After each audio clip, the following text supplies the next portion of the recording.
نفس الولاء بس ممكن يتغير؟ ايش قصدك؟ أتكلم أنا بصفة عامة. ممكن إذا يكون عندك ولاء يمكن في مواقف تغير الولاء هذا، صح؟ ولا هل الولاء هذا يستمر دائما وممكن يتغير؟ وايش اللي يخليه يتغير؟ يعني ممكن انا ابي اتجنب هذا الشيء يصير مع علاقتي مع الكبير.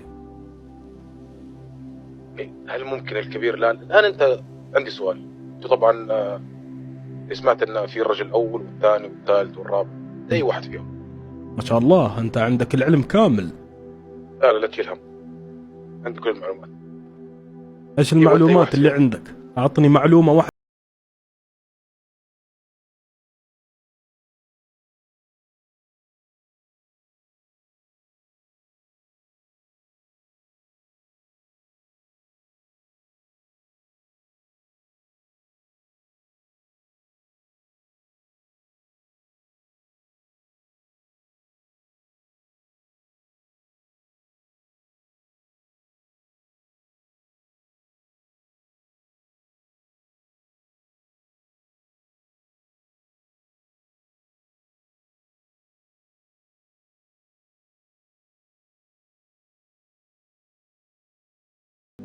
فدا لا رجله. سؤالي يعني عادي فدا.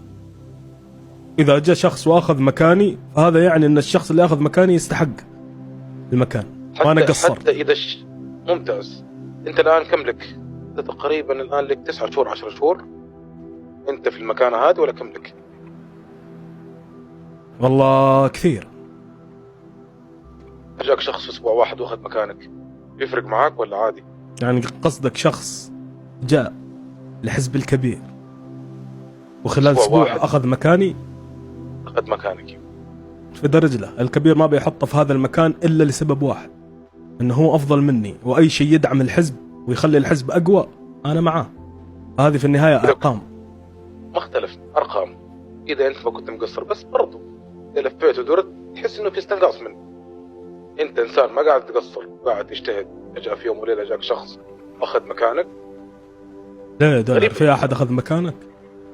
لا أنا قاعد أتكلم معاك عشان أشوف الولاء حقك هذا حيستمر ولا لا.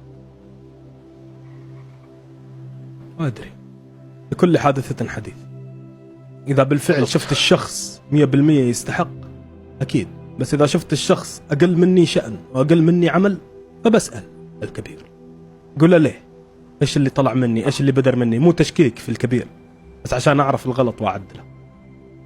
ولكن يعتمد هل علاقتي بالشخص هذا اللي هو كبيرنا علاقة بسيطة؟ لا، أنا اللي يجمعنا مع الكبير مو مجرد علاقة شخص يمولنا يساعدنا، لا، العلاقة اللي بيننا وبين الكبير علاقة الأب بابنه. كلام جميل. في فرق، لا تقارننا بحزب الزعيم. ما قاعد أحط مقارنات أنا ولا قارنتك، أنا قاعد أعطيك أسئلة قلت لك جاوب عليها. أنا ما قلت لك حزب الزعيم ولا قلت لك الترتيب. كلام طيب. عموما نرجع لنفس الموضوع. مبروك المطار، ولنا لقاء آخر ولنا زيارة قريبة إن شاء الله على بوليتو. زيارة عكس تنور. وآخر شيء بقول لك يا فريد، وقفت. إيش قلت؟ آخر شيء بقول لك يا، وبتكمل أنت المثل. عدوي إيش؟ صديقي. توفيق يا فريد. توفيق.